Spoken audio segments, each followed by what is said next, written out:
Dan untuk mengetahui apa target Presiden Jokowi kepada komite ini dan bagaimana komite terpadu memastikan pemulihan ekonomi tidak berdampak pada peningkatan kasus positif COVID-19 di tanah air, kita akan langsung berbincang melalui sambungan Zoom dengan Ketua Tim Pemulihan Ekonomi Nasional dan Penanganan COVID-19 Menteri Koordinator Perekonomian Erlangga Hartarto. Selamat sore Pak Erlangga.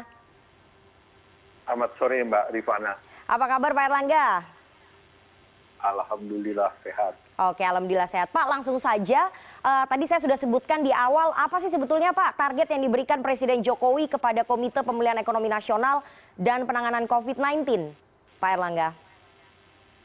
Ya, tentu tujuan dari dibentuknya Komite Penanganan COVID-19 dan Pemulihan Ekonomi ini adalah yang pertama terkait dengan percepatan penanganan COVID-19, kedua pemulihan ekonomi, dan yang ketiga adalah transformasi ekonomi. Nah, tentu komite bisa mengambil kebijakan strategis baik dalam penanganan COVID maupun pemulihan dan transformasi perekonomian nasional.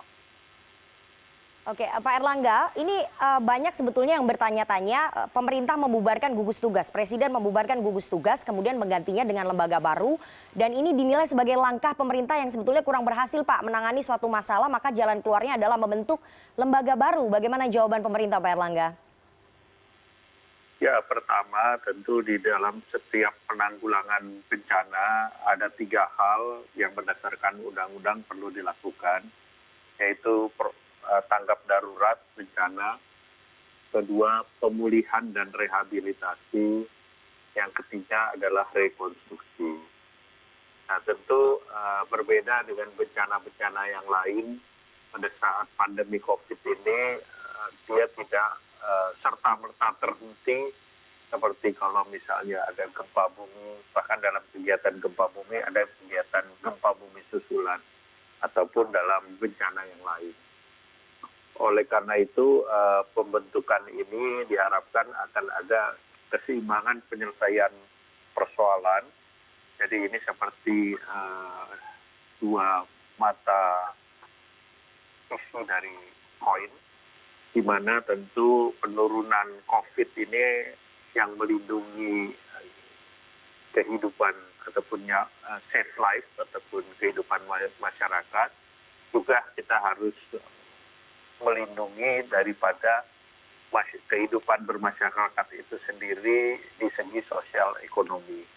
Sehingga program pemulihan ekonomi itu juga menjadi sesuatu yang penting dilakukan agar tidak semakin banyak orang yang mengalami ataupun penurunan standar kehidupannya menjadi dari nirpur menjadi pur. Ataupun yang kedua ada yang terkena PHK, sehingga dua-duanya harus diputus. Oke, Pak Erlangga, tadi Bapak menyebutkan berkali-kali bahwa targetnya adalah untuk pemulihan ekonomi dan juga transformasi ekonomi. Kenapa kemudian tidak memaksimalkan fungsi Kemenko Perekonomian dan juga Kemenq untuk pemulihan ekonomi dan juga transformasi ekonomi dan Kemenkes untuk mengatasi wabah pandemi? Kenapa harus berada di dalam satu wadah komite, Pak?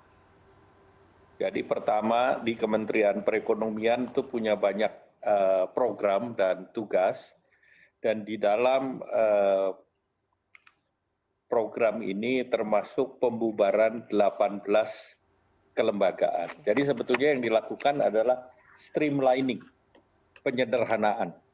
Nah, penyederhanaan ini yang dilakukan sekaligus dengan memperbaiki daripada tim khususnya agar terjadi percepatan dan transformasi.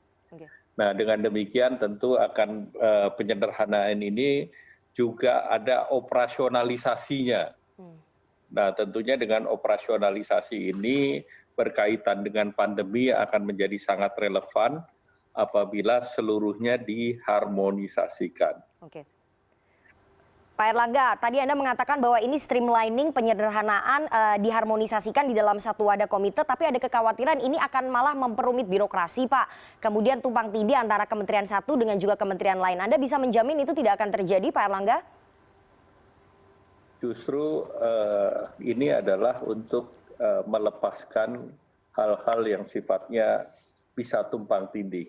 mengembalikan penugasan kepada poksinya masing-masing. Sebagai contoh ada tim transparansi industri ekstraktif. Nah ini dikembalikan kepada Kementerian Energi, Sumber Daya Mineral, dan Keuangan. Kemudian juga ada terkait dengan Komite Kebijakan Pemulihan ataupun melalui ekspor dan peningkatan investasi. Nah ini langsung ditangani oleh satuan komite ini. Demikian pula juga ada tim koordinasi kelanjuran barang ekspor. Nah kemudian ada rehabilitasi persero tertentu. Jadi banyak hal yang setelah di streamlining dengan kegiatan-kegiatan ini, tetapi tentu dalam konteks hari ini pembentukan tim ini dikatakanlah koordinasikan juga dengan sektor yang menjadi penyebab daripada pandemi COVID, yaitu sektor yang terpenting adalah pemulihan kesehatan. Oke, Pak Erlangga, kalau kita lihat secara struktur Kepala BNPB ini berada di bawah Menko Perekonomian dan juga Menteri BUMN. Apakah ini kemudian menunjukkan prioritas pemerintah lebih ke sektor ekonomi? Karena tadi berkali-kali Bapak lebih meng-highlight soal pemulihan ekonomi dan juga transformasi perekonomian begitu Pak, ketimbang menangani wabah pandemi COVID-19, Pak Erlangga. Nah inilah, makanya Mbak Rifana harus mendengar. Tadi yang pertama saya sebut, saya menyebutkan yang pertama adalah percepatan penanganan COVID-19.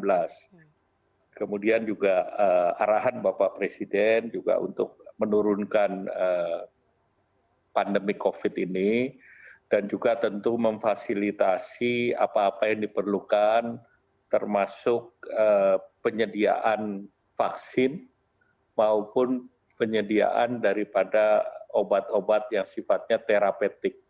Dan memang obat-obatan ini sangat diperlukan untuk kesembuhan, sedangkan vaksin diperlukan untuk pencegahan. Jadi ini yang menjadi fasilitas, apalagi masih ada 8 daerah yang juga terjadi dalam tanda petik peningkatan, dan ini harus diselesaikan juga dengan testing, tracing, dan penyediaan peralatan kesehatan. Oke Pak, sempat disebutkan bahwa target dari komite ini adalah meningkatkan kapasitas testing begitu Pak, menjadi 50.000 tes per hari. Apakah kemudian itu bisa dicapai Pak targetnya, melihat realitanya di lapangan Pak? Ya tentu testing itu diselenggarakan dan tentunya ada target-target tertentu dan ada periodisasi waktu. Dan arahan Bapak Presiden kita konsentrasi pada 8 daerah, tentu testingnya tentu ditingkatkan dan juga ketersediaan daripada peralatan-peralatan itu menjadi prioritas. Dan kami sedang memetakan kemampuan daripada produksi dalam negeri, baik itu dari peralatan maupun daripada alat-alat testing, apakah itu rapid test ataupun PCR test. Oke. Pak Erlangga, pelonggaran aktivitas masyarakat memang mengurangi tekanan ekonomi. Tapi kalau kita lihat beberapa waktu ke belakang setelah AKB adaptasi kebiasaan baru kemudian diberlakukan, jumlah kasus positif ini naik signifikan. Bagaimana kemudian komite terpadu menjawab tantangan ini Pak? Ya kembali lagi kita harus melihat kedisiplinan masyarakat. Dan Bapak Presiden sudah menginstruksikan agar kedisiplinan masyarakat itu terus dijaga, dan ini akan melibatkan aparat penegak hukum dan juga kedisiplinan masyarakat plus tentu satuan-satuan yang ada Satgas Covid yang ada di daerah itu menjadi ujung tombak, termasuk dengan kerjasama dengan pemerintah daerah, dan ini terus tentunya dimonitor dengan Satgas Covid. Pak, bagaimana kemudian memastikan penanganan COVID, aspek kesehatan ini tidak bertentangan dengan pemulihan ekonomi? Karena itu yang dikhawatirkan oleh para pakar, kemudian para epidemiolog begitu Pak, dan beberapa kepala daerah. Ya, pertama penanganan itu kan yang namanya pemerintah kita multitasking. Jadi kita bekerja dengan berbagai penugasan. Tentu penugasan kesehatan ditangani dengan protokol kesehatan. Kemudian perlindungan sosial dilakukan dengan jaringan pengaman sosial. Perlindungan sektor korporasi, jaring pengaman korporasi. Orientasi untuk penyelamatan UMKM, nah itu yang diprioritaskan. Sehingga penugasan-penugasan ini dilakukan secara paralel. Dan tentu pemerintah mempunyai kelembagaan-kelembagaan baik di tingkat pusat maupun daerah yang bisa melaksanakan itu secara bersama-sama. Oke, Pak, ini kan memang banyak yang memprediksi bahwa perekonomian kita ini akan masuk ke dalam jurang resesi begitu ya. Sejauh mana sebetulnya ancaman resesi mengintai dan strategi untuk mengatasinya yang sedang dirancang oleh Komite Pemulihan Ekonomi Nasional dan juga penanganan COVID-19 ini seperti apa? Mungkin bisa dibocorkan sedikit begitu Pak Erlangga? Ya, pertama jurangnya itu tidak sedalam jurangnya negara lain.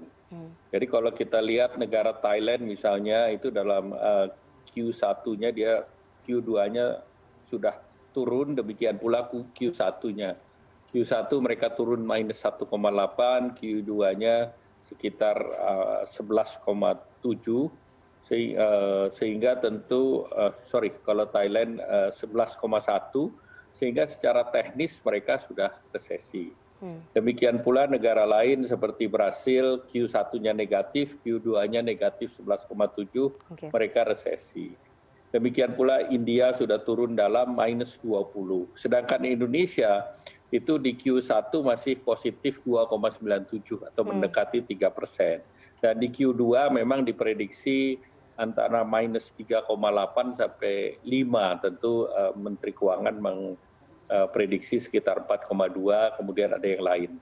Tetapi yang paling penting tentu dibandingkan negara-negara lain kita masih di atas. Argentina minus 13, Meksiko minus 16, kemudian Chile minus 14. Jadi jurangnya itu tidak sedalam negara-negara lain. Nah tentu yang kita harus jaga adalah di Q ketiga kita berharap dia bisa 0 atau minus 1 sehingga Q4 bisa masuk dalam jalur positif, sehingga sampai akhir tahun Indonesia diprediksi masih positif.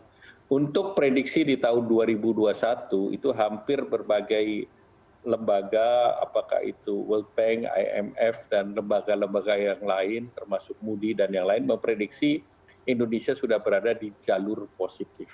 Nah tentu ini memberikan keyakinan bahwa apa yang dilakukan pemerintah ini sudah berada pada track yang benar. Oke, apa yang dilakukan pemerintah dari segi perekonomian sudah berada di dalam track yang benar. Bagaimana dengan penanganan wabahnya, Pak? Itu kemudian yang menjadi kekhawatiran masyarakat sipil. Kalau kemudian tadi yang Bapak jelaskan kan track yang benar di bidang perekonomiannya. Bagaimana dengan strateginya untuk penanganan wabahnya, Pak Erlangga? Jadi pemerintah sudah bekerja untuk bekerjasama dengan penemu-penemu vaksin di dunia internasional. Dan beberapa sudah masuk di dalam clinical trial ketiga. Jadi kerjasama Bio Farma dengan Sinovac misalnya, itu sudah akan memasuki clinical trial ketiga dan clinical trialnya di Indonesia. Demikian pula perusahaan swasta seperti Kalbe ataupun Sanbe pun bekerja sama dengan, kalau untuk Kalbe dengan perusahaan Korea Genexin. Nah dia juga akan masuk clinical trial bulan September. Nah kemudian yang dari segi terapeutik kan ada beberapa juga yang sudah bekerja sama dengan perusahaan-perusahaan Indonesia. Sehingga tentu pemerintah menangani kedua-duanya, baik yang terkait dengan vaksin, dan juga Bapak Presiden sudah memanggil dan kemarin di Istana sudah disampaikan bahwa kita sampai akhir tahun ini mempunyai kapasitas untuk memproduksi vaksin, dan tentu kita mempersiapkan perencanaan untuk tahun depan bahwa vaksin ini bisa diakses oleh masyarakat. Tentu semuanya harus menunggu daripada hasil, karena membuat vaksin kan tidak sesederhana, karena ini menyangkut kehidupan manusia, sehingga tentu testingnya tidak bisa di-shortcut atau tidak bisa dipotong siklusnya. Ya. Pak, nanti yang akan diprioritaskan untuk pemberian vaksin itu kepada siapa? Apakah kemudian pemerintah sudah membuat klaster siapa-siapa saja yang diprioritaskan untuk mendapatkan vaksin tersebut, Pak? Karena kan ini menjadi vaksin adalah the game changer begitu, Pak. Semua orang akan memperebutkan itu, Pak Erlangga. Jadi pertama kita juga harus menunggu dan sabar melihat trial prosesnya. Karena kita tidak bisa memotong. Kemudian yang kedua, siapa yang mendapatkan itu nanti akan dipersiapkan oleh pemerintah, karena pemerintah punya data apakah dana pemerintah sudah dianggarkan, dan juga prioritas kepada daerah-daerah yang tentunya daerah yang terdampak paling berat. Nah tentu ini prioritasasi termasuk kepada profesi-profesi tertentu. Jadi tentu pemerintah akan membuat skala-skala prioritas. Oke, Pak, meskipun vaksin sudah dalam uji klinis, tapi mungkin pemerintah dalam hal ini Bapak sebagai Ketua Komite Pemulihan Ekonomi Nasional dan juga penanganan COVID-19 bisa memberikan pesan kepada masyarakat untuk tetap mengikuti protokol kesehatan dan tidak khawatir begitu dengan adanya ancaman resesi. Mungkin bisa Bapak berikan pesan sedikit, Pak? Jadi pertama kita harus sama-sama menyadari bahwa pandemi COVID masih berlangsung. Oleh karena itu protokol COVID menjadi penting terus dilaksanakan, yaitu menjaga jarak, menggunakan masker, dan juga sering untuk mencuci tangan. Dan khusus bagi mereka yang sudah masuk di kantor, work from office, tentu sterilisasi daripada tempat-tempat kerja harus lebih juga sering dilakukan, sehingga semua bisa memonitor dan juga protokol untuk masuk kantor termasuk pengecekan dan pengecekan temperatur maupun di rapid test secara periodik itu penting untuk dilaksanakan juga. Oke, kita tunggu saja nanti bagaimana langkah konkret sinergi dari Komite Penanganan COVID-19 dan juga Pemulihan Ekonomi Nasional bisa bekerja cepat untuk menangani wabah dan juga memulihkan perekonomian Indonesia. Terima kasih sekali Menko Perekonomian Republik Indonesia Erlangga Hartarto sekaligus Ketua Komite Penanganan COVID-19 dan juga Pemulihan Ekonomi Nasional atas waktunya kepada CNN Indonesia Newsroom sore hari ini.